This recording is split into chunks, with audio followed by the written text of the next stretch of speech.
what are you willing to allow and what are you not willing to allow? If someone is an energy drainer, for example, maybe you're able to steer the conversation to things that are more outside of the things that you disagree on so that you can make that interaction more comfortable.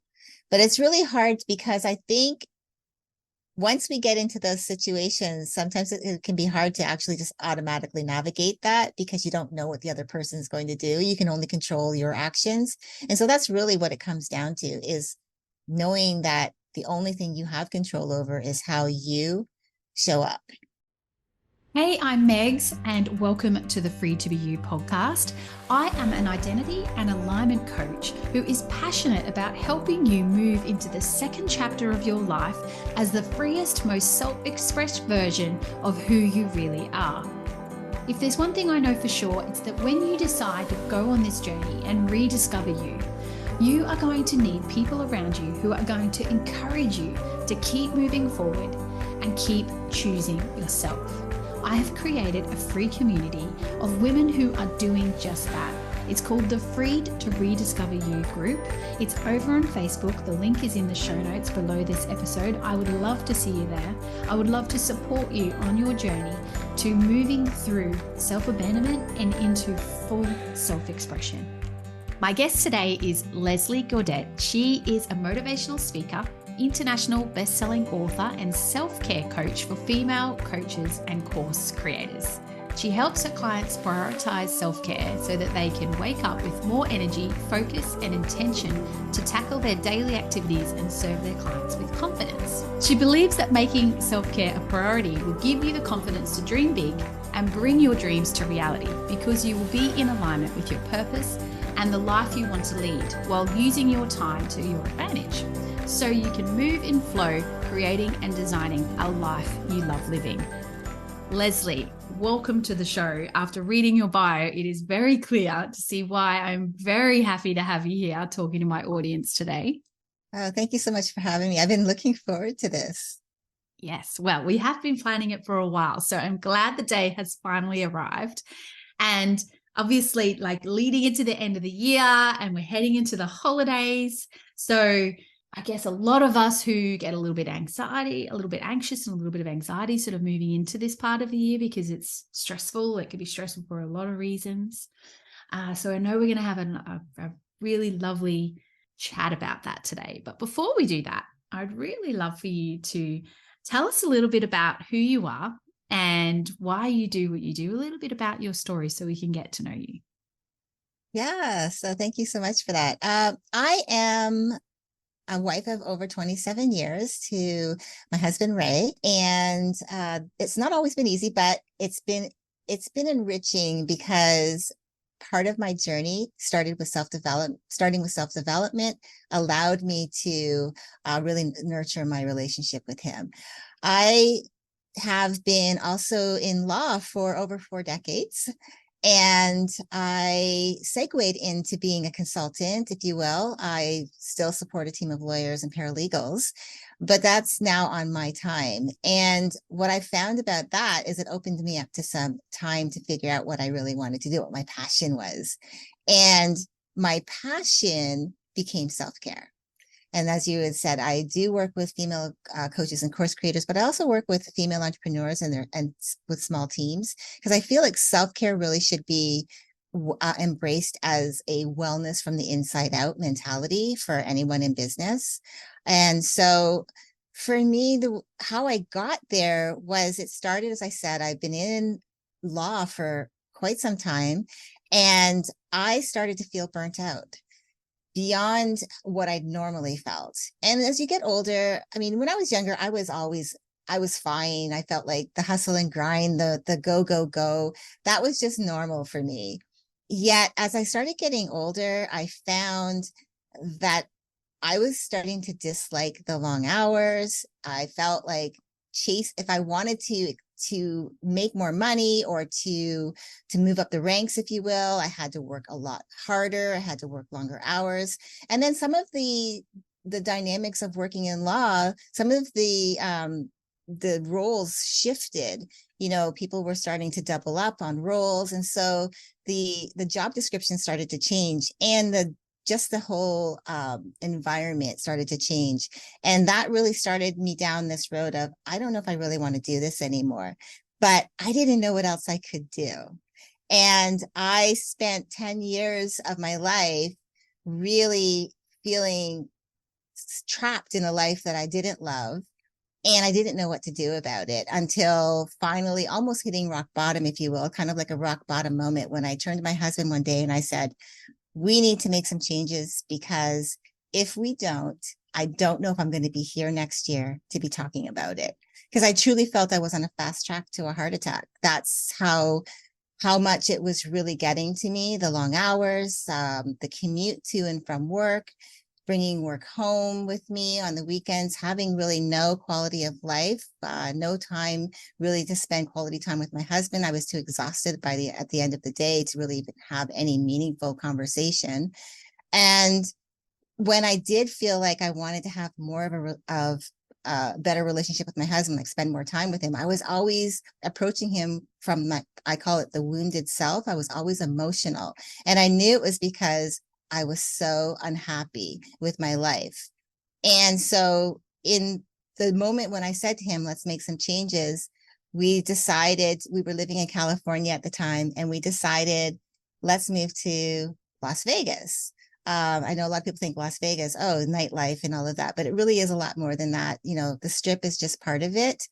But Las Vegas is beautiful. The surrounding cities around Las Vegas, really gorgeous.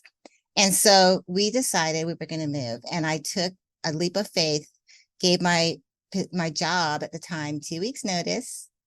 And I said, we're leaving, but then proceeded to figure out how could I still serve them online. And so that's kind of like how it segued me into having more time for myself. And then I went down the self-development journey, which led me into being a coach. So that's kind of like how I got here.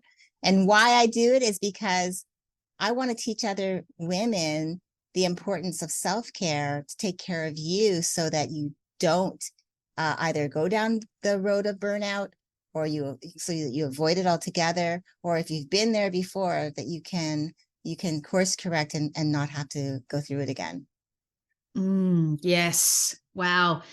Such an interesting journey. And so many of us face those moments in our life where we're unhappy and we don't really know what we want instead. So sometimes the question that's easy to answer is, what don't you want? And so one of the big things with my podcast and the work that I do is to help people answer the question that you just told us about. It's like, who am I?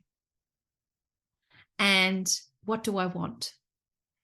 And the sad part is, I've had so many conversations with women over the years, and through my coaching, but just even in different roles that I've had where I've worked closely with people, where you say to them, like, you ask them who they are or what they love or what they want, and they can't answer it. They always have like a deer in headlights, like delay before they answer. And I've even had women break down trying to answer that question, realizing how unhappy they are in that moment and not being able to know what to do.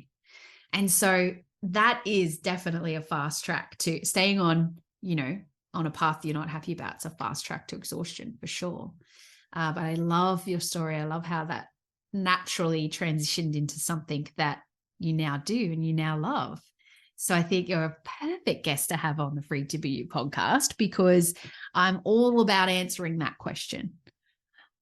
If we don't answer that question, what you do in terms of self-care, super, super important for people to understand where they're headed. So what I would really love it is if we could dig in before we go into our main topic today.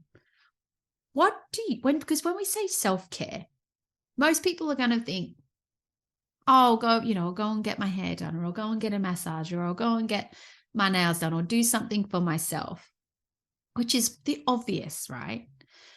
But it's more than that, isn't it? So tell me a little bit about what you feel self-care is and your perception of, the bigger picture. Yeah, I love that. What you said, those, I call them soft self-care essentials of taking care of the things that are feel good, honoring yourself, celebrating yourself, if you will, with the mani-pedis, the massages, the lunches with your friends, buying yourself something nice. Those are all celebrations of self.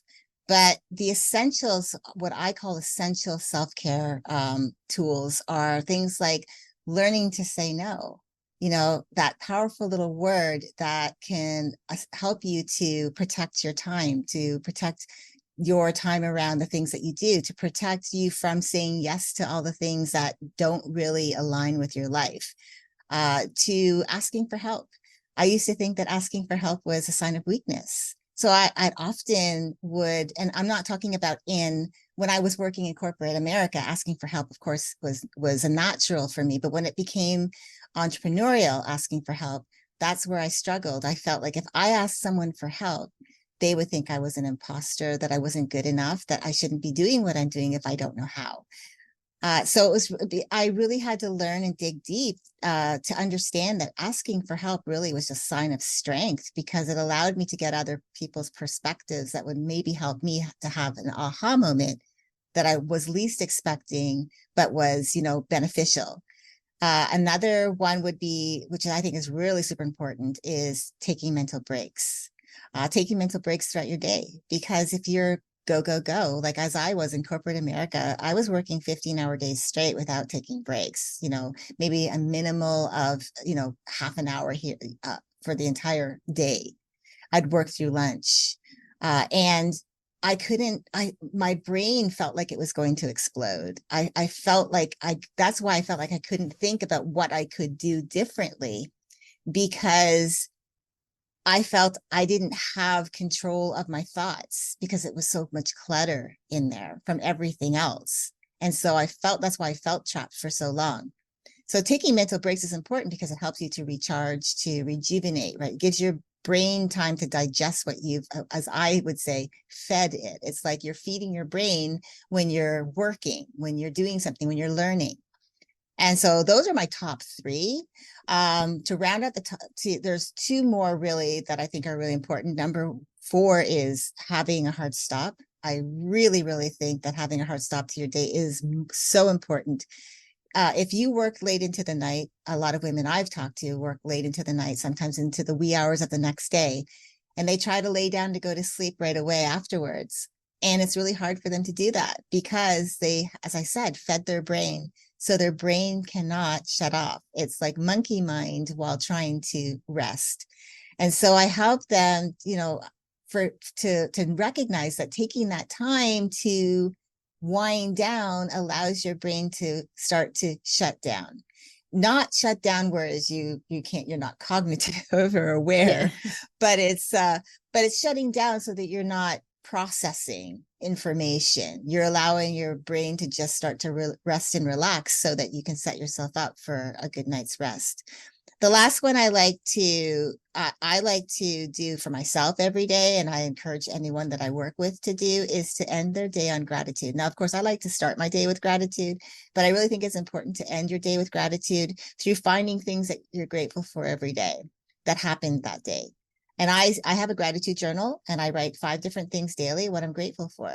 That helps you, what I call, to anchor in celebration memories, because those memories, we live in such a world where we have a task list, and we're checking off the boxes, and we're moving so quickly that we sometimes forget what we've accomplished. So we're not celebrating those moments. And then when we get stuck somewhere along our journey, we forget that we've already accomplished so much.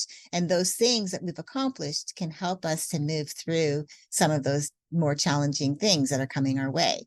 So having that gratitude practice at the end of the day also helps for a good night's sleep. Science is even proving that, grateful people sleep better, So I found that it works for me. I found that it's working for the women that I've worked with. And so those are like my 5, but there's obviously more things around self-care that are essential.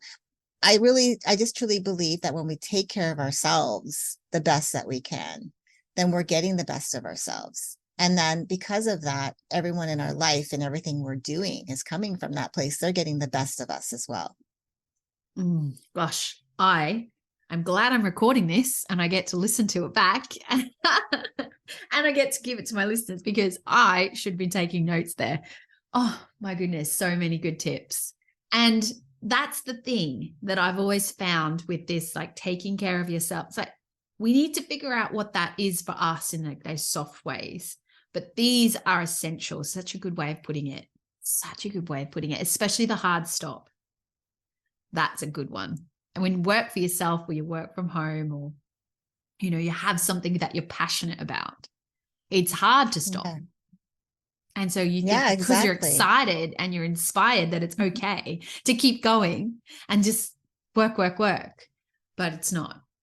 And interestingly, I think that, one of the things where I found exhaustion kick in for me was, you mentioned imposter syndrome before. Like I have always found that I wanted to please everybody else and make sure everything was perfect. And that's what led me to overwork. And if anyone questioned anything, I felt like I was going to get found out. Do you know what I mean? So there was this constant anxiety around pleasing people and making sure everything looked good and was, running well. It's exhausting. It's such an exhausting way of being. And these things that you've just described are so the answer to that, along with a lot of internal self-discovery, which is obviously where I come in. But oh my goodness, such great tips. So one of the things that we talk about a lot on this podcast is freeing ourselves up, obviously, to show up for our family and be the best we can be. And when we can do that authentically, you mentioned it a second ago, people get the best of us, but we actually get to enjoy it. And so one of the things that we were going to talk about today is leading into, some of the bigger holidays of the year where people have a lot of expectations around how things are going to go. And they're not just managing our own expectations, but our families and our extended families' expectations of us and the event. So when we say the event, I mean like Christmas, New Year, all the things. So how can we prioritize ourselves and be mindful of the things that are going to come up for us as, nurturing, loving women for our families as we move into this part of the year? Yeah, that's a great question. And as you were asking, I was thinking about one of the things I think is really important. And I started actually thinking about it when I was younger, still living at home. And I remember asking my mother around the holidays, wouldn't it be great if we could just spend time together and not make it about the presents, the gifts? Because things over time, they lose their luster, if you will. They're not, you don't even probably will remember something that you got 10 years ago, unless it's something you still have and you absolutely loved it. It was something that you needed that you at the time, and it's it's still part of your life.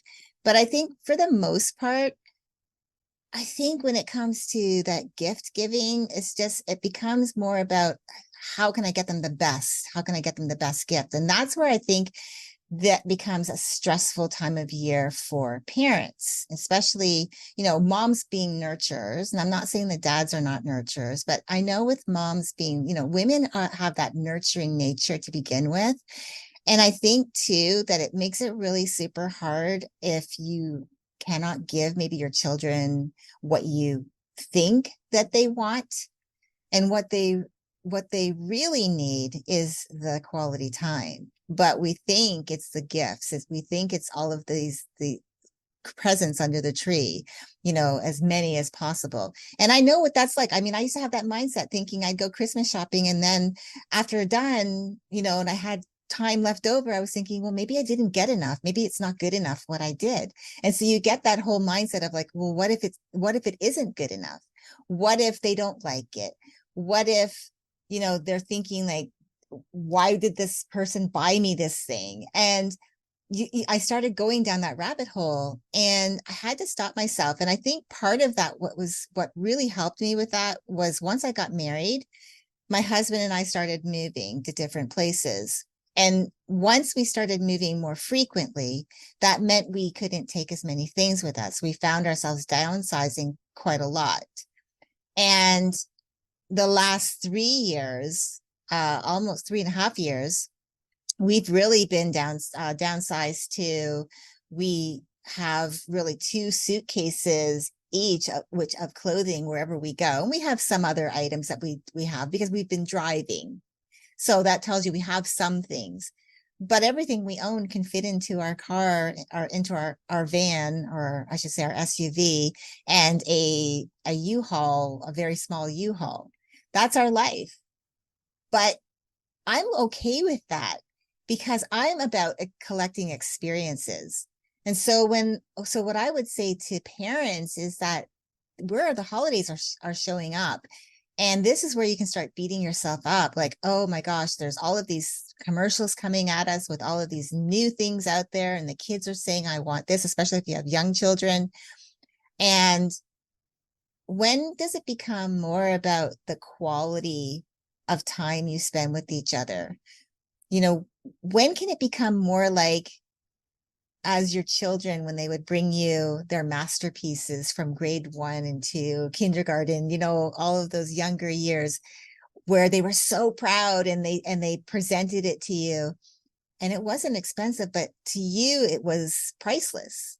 So when did it become more about how much money we spend and how great the gift is, when the gift is you, the time with you? And so when you are taking care of that and you're understanding that quality time spent together is way more important, that can then teach you that, okay, if quality time is way more important, how can I be the best of myself showing up to those moments? And that's through taking care of yourself. That's through the self-care. And so, and I'm sure you can agree with this, if you don't fill your cup first, if you will, that's what we say, then you're serving from an empty cup. And the more you serve, the more you're siphoning off your own energy. If you take care of yourself first, everything around you benefits. So I don't know, I hope I answered your question a little bit, I hope. Yeah. I mean, well, we're just getting into it, right? Like, I think that's a big thing, that our expectations of how people are going to feel about our gifts, our expectations of how we're going to make them feel, it's all about everyone else. And as the kids get older, the gifts get more expensive, which is obviously a thing as well for a lot of us, right?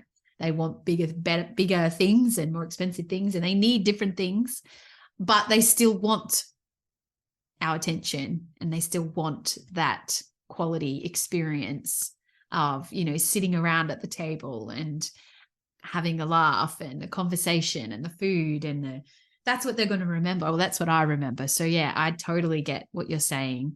And in terms of how that shows up for them, it's like, if that's the experiences but we're creating and the ones that they're going to remember, then there's going to be a flow-on effect in when they start to create their own experiences for their own families. And that's a big thing too. It's like being that example for them. Yeah, I totally agree. And that's for me the same. I look back and the things that I remember is our family and our friends, having, the week up to and the week after Christmas, we're all together and just having, having a laugh. We're just enjoying each other's company. That's what I remember. I couldn't remember one gift that I received during growing up, except maybe a couple of things here and there. But for the most part, I don't remember any of the things, but I remember the experiences. And for me, the reason why I really lean on collecting experiences is because I know that at the end of my life, I can look back and say, wow, I lived such a great life because I allowed myself to experience life and collected those things, precious moments with family, with friends, with meeting new people, experiencing new cultures. That to me is way more precious, more valuable than anything, any gift that my husband could buy me, or any gift that I could buy him or my Yeah. family members, you know? Yeah. Yeah, absolutely. And so how can we better prioritize ourselves? So I'm going to give an exact example. So let's say we have a particular family member or selection of family members that we know we don't always have what's the word, we don't relate as much to them. It's always a little bit more stressful to, you know, have to spend time with them, or for whatever reason. And so there's that anxiety that, you know, having to come together and put on a brave face and be, you know, be our best selves in an environment where we know that's going to be challenging. How can we prepare for that from a self-care perspective? Like, how can we, and even in the moment, remember to prioritize ourselves? Do you have any advice around that? Yeah, I mean, it can be difficult. Yeah, absolutely. If you have people in your life that maybe are energy drainers, because you just, or maybe you just don't relate. You know, you could have, it could be that you have like years between you as siblings, where you have someone who's 10 years older than you or 10 years younger, and you're trying to relate. And maybe you don't, or maybe you have family members that they just have different interests. To me, it's like the way to really prepare for that is to just say, you know what, it's okay. We are all different, and that's okay. That's fine. How can I just approach this from being curious about the other person and being open to the idea that their ideas are different from mine, and be okay with it. It's just an opinion. It doesn't have to make their opinion true. It doesn't make my opinions true. Just how can I show up in that space and just allow us to share time together and not worry so much about our differences. I think that can, unfortunately, I'm sure a lot of families have issues around that particular subject, because maybe they don't get along. Maybe one of the members in the family, they just don't get along with. But if you can just make time to find a way to enjoy your time together, because we're only on this journey one cycle. So you Yes. know, if we can look at it that way, you know, you might not, that person that might rub you the wrong way, if you will, might not be here next year or tomorrow even. So if you can just allow yourself to be present in the moment and enjoy your time, being your best self too can influence someone else to be their best selves. Yes, I say So that that's all what the I would time. say. So true. So true. And protecting our own energy is important. So is there any other, you know, stepping outside of family, obviously, but obviously I know you work with a lot of business owners and coaches and things, like, how can we protect our own energy and our own space in a situation where we feel like that? Yeah. So when I talked about the essentials, right? Like learning to say no. One of the things that I talked about was protecting your time. So that leads into personal boundaries.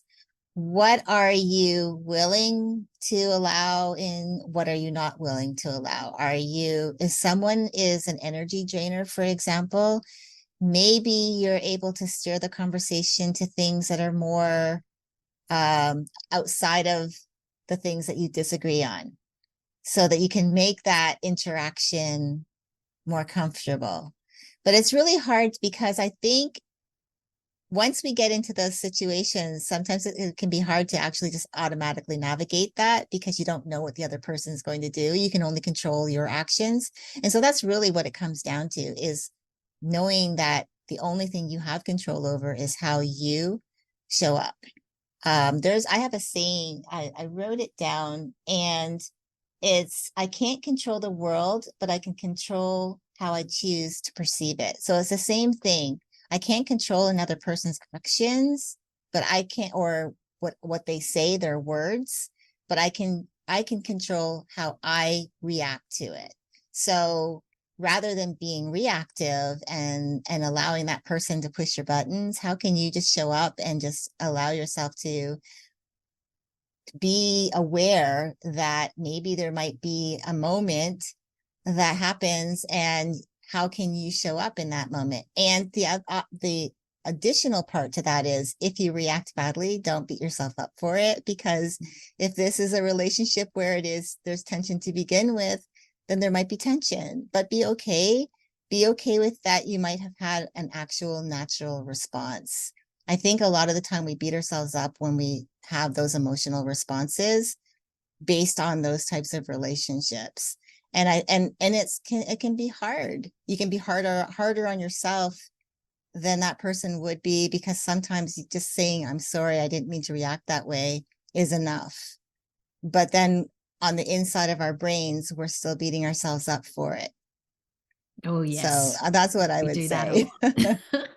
And that is a big thing as well when it comes to looking after ourselves, is monitoring that internal voice, because we aren't always going to get it right. Do you have any advice around that? Like, how do we monitor that, and, Ooh, yeah, and yeah. leave it at that, Well, see I what comes mean, up for you. yeah, I've got a couple of things. Well, first, I think like with our, we have a couple of voices. I like to say we have an inner critic and we have an inner hero. So you have your inner critic is not necessarily always going to be bad. And I'll explain that. Your inner critic sometimes will be the one that will maybe question a decision you want to make. And sometimes that's okay to listen, for you to pause. One thing I've learned and I've started doing is, a lot of times I get things come across my social media feed and they're interesting and I want to press yes. And so instead, what I'll do is I'll give myself a week to think about it.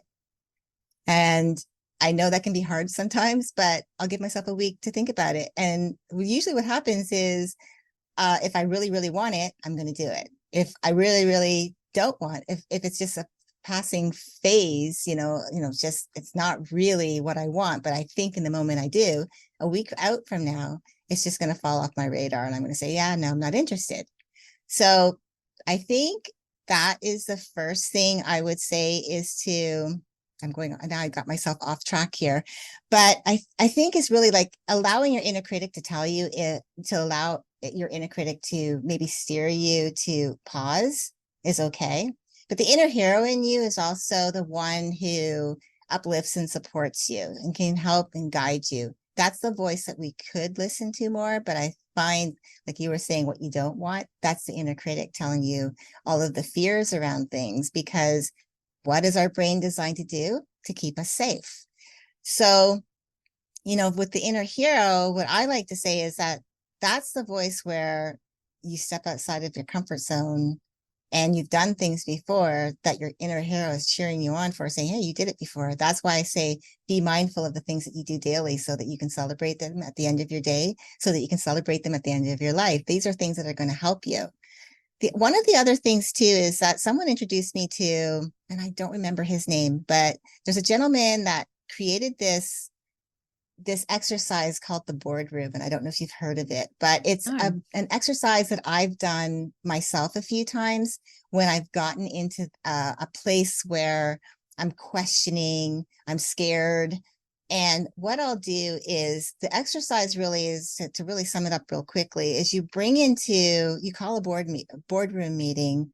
You're the person calling the meeting with your feelings. So if you're feeling upset or angry or fearful, you bring in what you're afraid of. You bring in your inner hero. You bring in your inner critic. You bring in a trusted friend, someone that you know. They don't know that you're bringing them into the conversation, but someone in your life that like and trust, that supports you. You call this meeting, and so as many of the characters in that scenario you bring in, and then you sit down and you have a meeting and you talk to them about, what is it you want to tell me? And what I've done as an example, when I've been doubtful, I'll go through the different characters that I've brought into my board. What is it you want me to know? Like, tell me what you want me to know. And then I will ask them, okay, well, what do you suggest? Like, what is it that you're telling me? Why am I afraid? Why is this fear so high for me?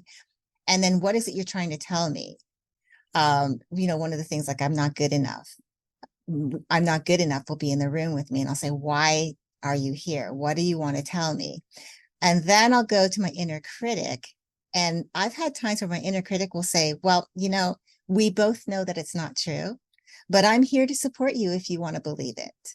And that was a powerful thing for me to even think to myself. I said, whoa, wait a second. And then I turn to my inner hero and I'll say, what do you think? And she says, well, I'm with your inner critic. She knows what she's talking about. She knows that it's not true. You know that it's not true. And I'm here to support you, but that's up to you to make the decision. And so then what you end up doing is, at the end of the conversation, the board meeting that you have, and I know it sounds really weird, but you try it and it happens. And what ends up happening is that you end the meeting, you say, thank you, everyone, for your insight. I'm going to go and I'm going to think about what you told me. And then after you end the meeting, and then you journal about it. And so much gold comes out of that, because sometimes we need to get it off our chest, but usually it's up in our head, like it's in our brain and it's swirling around in what I call the secret bubble of words that are like swirling around and around. And so when you can have that meeting and then you can journal about it and get everything out on paper, a lot of the time when you see it there, you're like, yeah, that's not true. No, that's not true. But you need to see it in order to be able to say, you know what, I don't choose to believe that.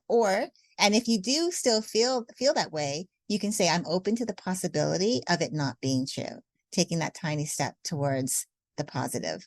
So that's kind of like how I've done it. And that's just on my personal. I haven't used that with anyone else. I know, because it seems like a little out there for some people, but I just found it fascinating when my friend who's a coach told me about it, and I thought, I'm going to try this. And so I do it every so often, and it's been very helpful. And as I said, it's just getting it off my chest, because I'm thinking all of these things, and just to be able to have that conversation, even if it's with just myself, is to really like work it through and be able to realize, oh, some of these things really are not true. Or this is actually true, what you're telling me, that you know that it's not true, but you're willing to support my belief that it's true if I want it to be the negative, or you're willing to support me that it's not true, so that I can move forward and, empower myself. Let's just let that land for a sec. I love that. Gosh, that's so powerful, because they were going to talk anyway. They're going to have that conversation whether you're in the room or not, and it is going to affect us. And it's not too out there for me. I mean, my inner critic has a name. So if you want to name your own, I have a quiz. You can go and figure it out just for fun. But I think sometimes keeping it light like that is actually, no, not I think. I know keeping it light like that makes it easier for us to move through, because it's intense. Some of those thoughts that we have and some of the stuff that she shouts at us when we're stepping outside of our comfort zone or stepping into a situation where we feel anxiety, like we're talking about. She is right there, and the volume is so loud that we can't hear ourselves. We can't hear what's true for us. We can't make a decision or a choice to respond in a certain way, because we can't even access that part of our brain because this is so loud. So bringing levity to that is a really great thing, I think, because it allows us to just see it for what it is and take the intensity out of it and turn it down. I always talk about like the glass box. Like, I have a glass box for her, and it's glass for a reason. It's like, I'm going to put you in the box and I'm going to close the lid, which is soundproof, and I can see you shouting away at me. Like, you're still there. I can still see you. I can see you're saying whatever you're saying, but I've turned the volume down. I've shut you up so tight, and now I can hear myself. And I think that we have to accept that it is there for a purpose. And I love that you would be able to see that as like she's there to support you or not. And we get to choose. It gives us back our power. So powerful. I really loved that. Yeah. Yeah. Really, really I mean, cool. because when you think about it, the Henry Ford, I mean, I've been told he's not the only one that said this, but when he says either you think you can or you think you can't, you're right. So it's either you choose the negative or you choose the positive. It's your choice. Yeah. And I think that's why I think it's really important to take care of ourselves, because a lot of the time what ends up happening, we get into this tug of war with our inner critic because we're tired. We're on burnout road, I call it, that we're heading down to exhaustion. And that's when we're at our most vulnerable. And when we're at our most vulnerable, that's when those doubts start to double down and the fears start to come in and pop in everywhere. And that's just because we're not taking care of us. But when you take care of yourself, you find you have less of those moments. So that's why I really feel like it's so important why and why you also believe that self-care is so important, because when we get into those moments of exhaustion, burnout, the doubts start to come in. It's really just because we're tired. That's when our inner critic starts to double down, especially when we've got deadlines. We have big goals. We're approaching the end of another year. And I am sure there's people that are listening to your podcast today that said 1 year ago from last year, today, they were going to be whatever it is that they decided, and they never met that goal. And now they're looking at the end of the year approaching fast. And they said, okay, by the end of this year, they moved it probably. And they said, okay, by the end of this year, I'm going to do this X amount of whatever it is, goals. But instead of looking at it from a different perspective, which I always believe is so important for me, is timing is more important than how much time it takes to reach your goals, because you need to be in the right place to the things that you're doing in your life. And sometimes we rush it. And part of that too, again, I feel like it's still it comes back to self-care, because we get into those frantic states of mind. We start rushing and trying to make things happen. And then, if we have launches or we have things that we're trying to sell and we hear crickets, it's because it's coming from that low energy place, and because you're not taking care of you. When you have that high vibration, taking care of yourself, you find things are working for you a lot more smoothly. But again, as I said, everything to me, I mean, for me, everything is tied to self-care. To when you make breakfast, you're not just throwing something together, you're making something with, especially if you have a family, you're not just throwing something in front of them and saying, here, eat it. When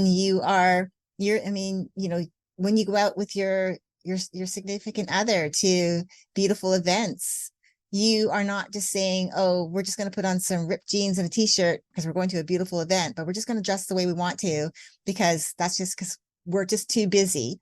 And you end up not really enjoying yourself because you didn't honor you. You didn't take time to make yourself feel good about you. So go out and have a beautiful evening, or even to going for a walk. Like for me, one of my most favorite things to do on a daily basis is go for a walk, because there's a lot of birds and squirrels and butterflies everywhere where I live. And it's so joyful to see when they're playing, and then they stop and they're looking at me, and it's like, what are you doing? I try to stop and I try to cross the road so that I don't scare them, because I don't want them to run away or fly away. I want to be able to experience that. So I think every moment can be a self-care moment. It's how you look at life. And that's why I think everything ties into self-care, why I feel like it's the lifeblood to success in life and business, your personal life and your professional life. It really, truly is. Oh, that's so good. And what a way to wrap everything up that we just said. I mean, it is tied back to self-care. And so is the feeling of that, that freedom just to show up and be you. Like, it starts with taking care of ourselves. It starts with making the choice to choose you. Just choose you for once. And then try choosing you again and see where you end up. Like, you're going to end up in a much more free, beautiful, authentic place than if you just keep choosing everyone else, or keep choosing this version of yourself that everyone needs you to be or wants you to be. And, we end up pretending, which is also exhausting, like I was saying earlier. So I love that. Oh, you're a wealth of knowledge, I have to say.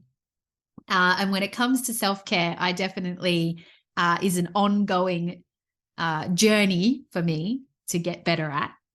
So I definitely am glad I've met you. For those that are listening that would like to get to know you more and perhaps reach out, where can they get in touch with you? Yeah, so you can find me in a couple of places. I think the best place to find me is either Facebook, or you can find me on LinkedIn. I do have an Instagram account, but I've spelled my name a little bit off, a little bit odd. So I kept the E off of my first name. I don't know what I was thinking when I did it, but it was years ago and I never changed it. But yeah, I think the two best places to really reach out to me is through Facebook or on LinkedIn. Okay. Well, I can put all of those, including your unique Instagram handle, in the show notes so people can find you. And what would be the best way somebody could work with you at the moment? What are you doing right now that can help people? Yeah, so I'm working really closely now with women who have small teams. So if you have a small team of like 25 or less, I'd love to be able to have a free consultation with you to see how self-care could really support you and your team, supporting that wellness from the inside out mindset, so that you have more team building, more energy, more, where the team is really feeling supported. Because when you have employees or team members who feel like they're supported, that makes them want to come to work, that makes them show up, that makes them makes them feel like they're valued, which would then, help to reduce that absenteeism. When you have self-care for not just your team members, but for yourself, that helps the team and yourself to really double down on the importance of taking care of yourselves, and you show up as better versions of yourself in the office or online virtually if that's how you meet. But it also helps you to then, when you go home, that you've done what you needed to do that day, and you go home and you spend time with your families, having that hard stop, which is really important, and that's where the wellness from within really, leans into. It's like family is important, and those bonds are important to help you have that real quality of life outside of work. So and really it also helps with your bottom line if you really want to keep the people on your team, so you don't have to start looking for new team members. You don't want to have to start hiring and then having to train new people on a regular basis, unless of course you're growing. Then it really is important that you think about how can you cultivate that self-care mindset within your business, because that'll help you with hiring people that have that incentive, that they know that they're valued and that you value yourself as well. That those are the type of people that I definitely, if I was out there in corporate land looking for a job, that's who I'd want to work with. Someone who really, values, how important it is to take care of yourself. So that's really, and then I have workshops as well. So definitely, I think would be the best thing is just to set up a call with me and see how I can support you. I love that. Thank you so much for bringing your wisdom to the show today. And you almost said my exact line earlier that I love to remind people of at the end of this show. And that is that this is not a dress rehearsal. This is it. This is your life, and you get to choose how you live it or not. But if you do choose, then you get to be very intentional about what you create.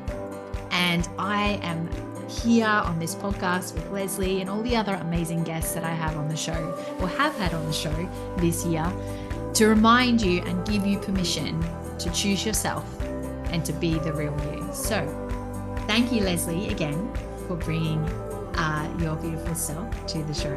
And I have a couple of more amazing guests to close out the year that I'm very excited to bring you in the coming weeks. So until then, remember, go out there, be you, look after you, and I'll see you on the next show.